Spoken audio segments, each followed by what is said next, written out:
Cohen. Vincent Hervouet, on parle d'abord avec vous de la nomination de Robert Mugabe, le dictateur du Zimbabwe, comme ambassadeur de bonne volonté de l'OMS, l'Organisation mondiale de la santé. Nomination qui a provoqué un tollé et qui a forcé l'OMS à faire marche arrière. Oui, c'est rare qu'un ambassadeur soit viré 3 jours après avoir été nommé, surtout un ambassadeur de bonne volonté, titre honorifique distribué à des milliardaires dont l'ONU attend un peu de pub.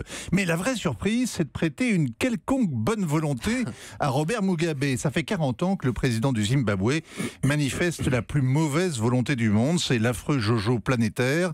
À 93 ans, le vieillard le plus indigne du continent, où il y a pourtant une forte concurrence en tyrannosaure. Et ça a commencé dès l'indépendance, négociée à Londres du temps de Margaret Thatcher, pour donner à la Rhodésie un nouveau départ. Sitôt au volant, Mugabe met le pied au plancher, mais pas dans la direction prévue. Il rebaptise le pays Zimbabwe, instaure le parti unique et traite les droits de la tribu blanche, à peu près comme l'Algérie indépendante a traité les accords d'Évian, les harkis, les pieds noirs. Les fermes ont été confisquées, le pays qui était un grenier à blé importe désormais des céréales, on se croirait au Venezuela. Mugabe n'a jamais essayé de se faire aimer des Blancs, c'est même le contraire.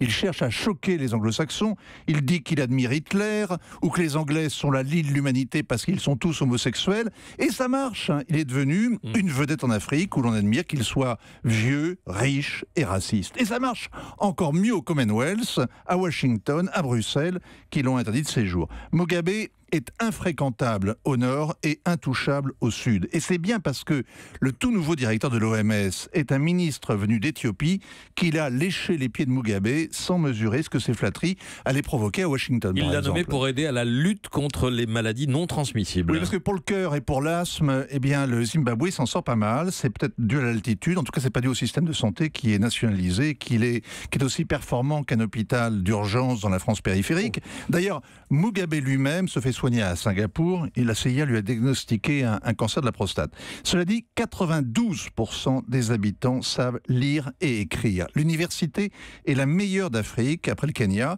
et il y a une élite hors du commun. On ne peut pas en dire autant de l'Afrique francophone, du Cameroun, où Paul Biya règne depuis 35 ans, du Togo, que la famille Gnassingbé exploite depuis bientôt 50 ans, même 50 ans révolus, 2 trônes qui vacillent en ce moment, sans que personne ne songe à proposer à l'un ou à l'autre, malheureusement, de devenir ambassadeur. Vincent Hervouet, merci pour cette fresque qui concerne le Zimbabwe et ce dictateur. Il a quel âge maintenant? Il a 13 ans, 93 ans. Il sera réélu l'année prochaine, il veut tenir jusqu'à 100 ans. Ah bah, c'est grand bien lui fasse.